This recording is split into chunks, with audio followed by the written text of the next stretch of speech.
The next item on the agenda is Mr. Iko, 86-12.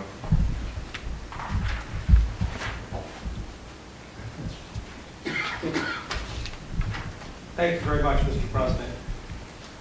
In order to allow discussion and passage of 86-12. Second. Mr. President, as you know, after the passage of the charter change, Council agreed on a confirmation process that we posted on the website, and it provides, in pertinent part, that at our special meeting of Council, we take a four-step process. One is that the law director gave his overview of his duties and made an opening statement as to what he's accomplished over the years. Number two, members of council were questioned by the law director. The law director was then excused from the executive session, and then members of council debated among themselves in the executive session, and no vote was taken, a decision made regarding the confirmation. During the confirmation process, the law director agreed to take steps to promote communication with council, to promote fiscal responsibility, and to further transparency in our government. And they included three things. Number one, council and the law director will meet every 2 months to discuss litigation. Number two, the law director will obtain council permission when the city goes to hire outside counsel. And number three, the law director consents to a review of his total salary to see whether it is more fiscally responsible to have him compensated at a council-approved fixed salary rather than the current method of compensation. Accordingly, I support passage of ordinance 86-12. All right. Any further discussion? Yes.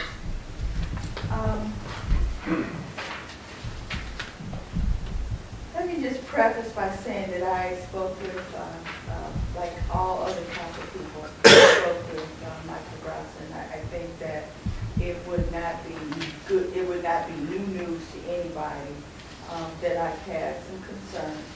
And I did raise those concerns to Michael Grosson, our current law director. And I was thinking about this today and over the weekend. I recall when I was placed, I think, in a similar situation with my colleagues in reference to the income tax rollback, where I felt as though I had an obligation that may not be the popular choice, but it would be an obligation that I had to my residents to do what I thought and make the decision I thought was the right thing, and may not always be the popular. And I say that only in the sense that I think this is going to maybe one of those times for me again. I have worked with our current law director since I've been on council for almost 8 years, I think it is. 7. It's 7 years and 1 month. 2 weeks. And for the most part, it's been a good run. I think that in the past couple of years, though, some things have started to go south. And I've been reminded to say this is from the Book of Ruth. No one else's book. They're not their experiences, but it is from the Book of Ruth. So I speak about my experience and the things that are important. Because at the end of the day, for me, I do really want to do a good job in representing the people that voted me in office. And that's not to say that my colleagues don't. It's just that I've taken to looking at some things for myself that I would have expected, and this is not anything new to Mike and I talked about it, I would have expected this year, and I expected better. And I hope that me saying this and my vote this evening is a vote for what I don't want to see happen in the future. If our law director is confirmed. And to that end, when Councilman Iko talks about the communication being improved, that suggests and implies that it has not been what it needs to be. It has not been the best of communication. And I can only speak for me, I know it wasn't. I know there have been times where I've asked questions and I didn't get the answers in a timely fashion. I know that for me, there have been times as a council person that I didn't get the information or I didn't get the memo in reference to the city was about to go into a lawsuit and spend thousands of dollars. And I didn't get that memo to make the decision as to whether or not this was in the best interest of the city. I didn't get that choice to be a part of that decision making. Yet I think as a council person, my constituents voted me in office to expect that I would be their voice, I would be their vote on situations that would require a vote or require the use or expenditure of city dollars. So I, Councilwoman Ruth Gray, expect to be a part of the decision making at the very onset of things that would use tax dollars. I expect that in the future and hope that it didn't happen this year, that our law director, and I've said this to my law director and especially our finance director, they have very unique roles when it comes to the relationship between the three branches of government. And that is, not only do they have their own fiduciary responsibilities and legal responsibilities, they are a bridge. When there's a breakdown that occurs between one or two of those, it can be of a major impact, as we have seen. And that's not to say that there is any fault here. And I just think that most importantly, I as a council person expect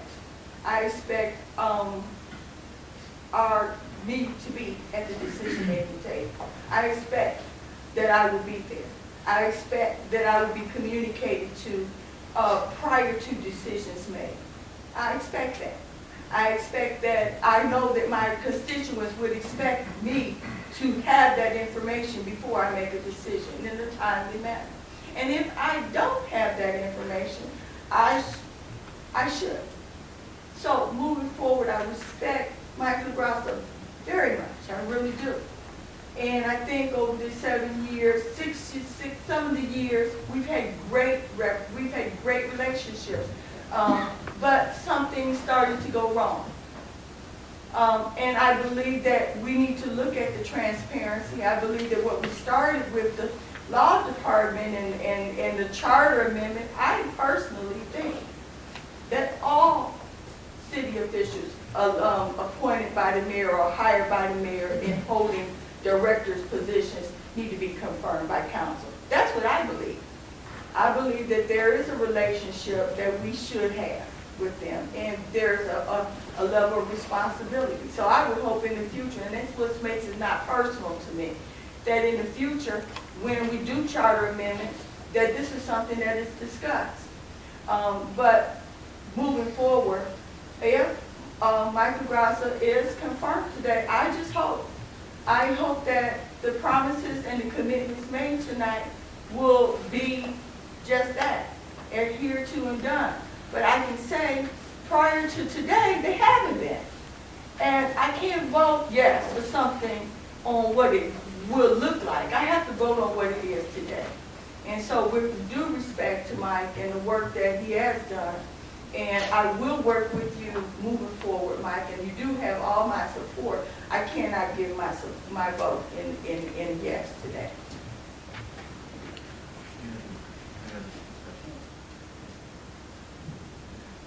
I want to say, have thought about this, and I've been some real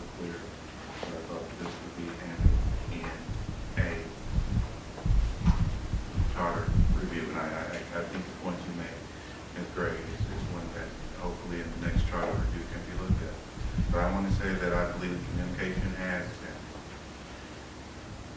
open and transparent. I believe that there's been a lot of things that we all know that have occurred in the last year that if we are intellectually honest with ourselves, we will know that communication broke down everywhere. And to try to hang it on one person, to put it on one person, or one person being responsible for it, it's not honest, it's not fair, it's not right. And I believe that we all have to look ourselves in the mirror to adjust and be honest with it. And I hope that this is the last of this chapter. I have the full faith and confidence in Mr. Grasso and his abilities to handle the law direct, regardless of what some people might think about that.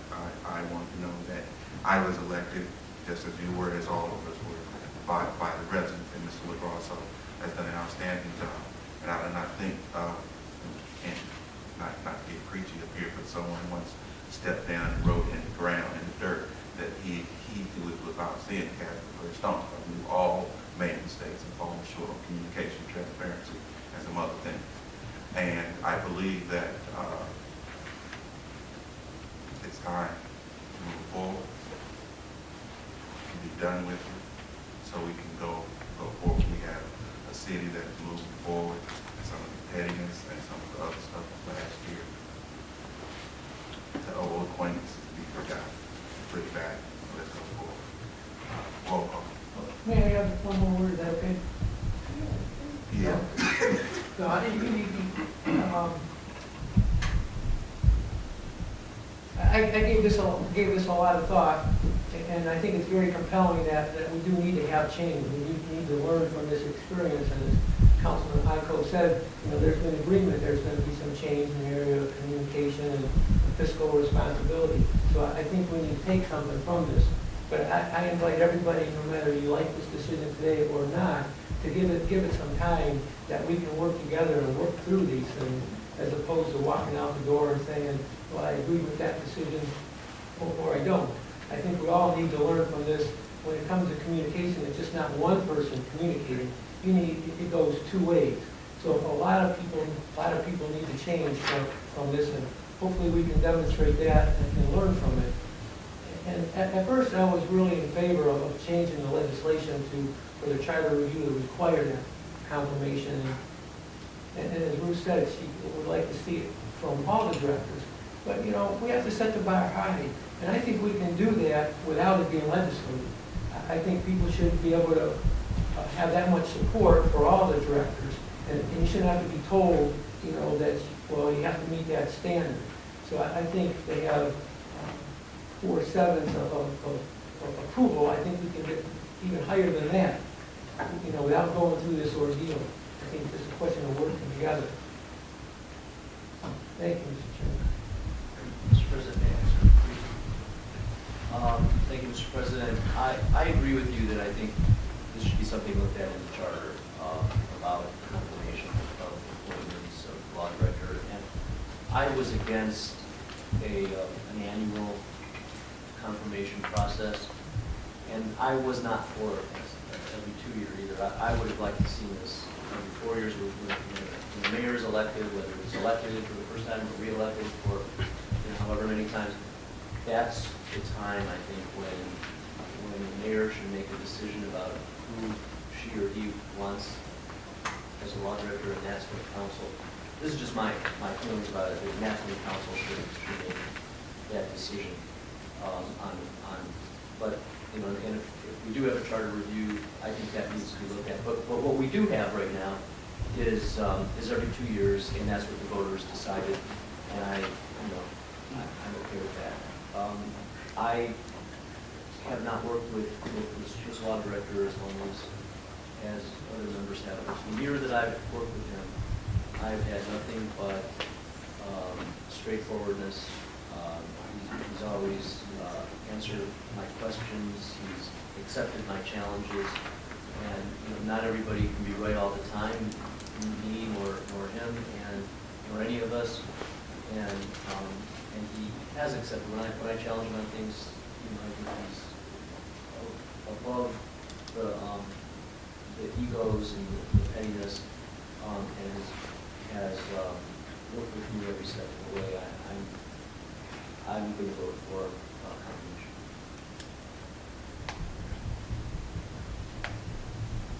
Roll call.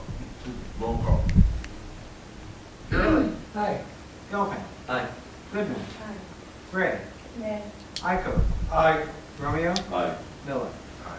6 ayes, 1 nay.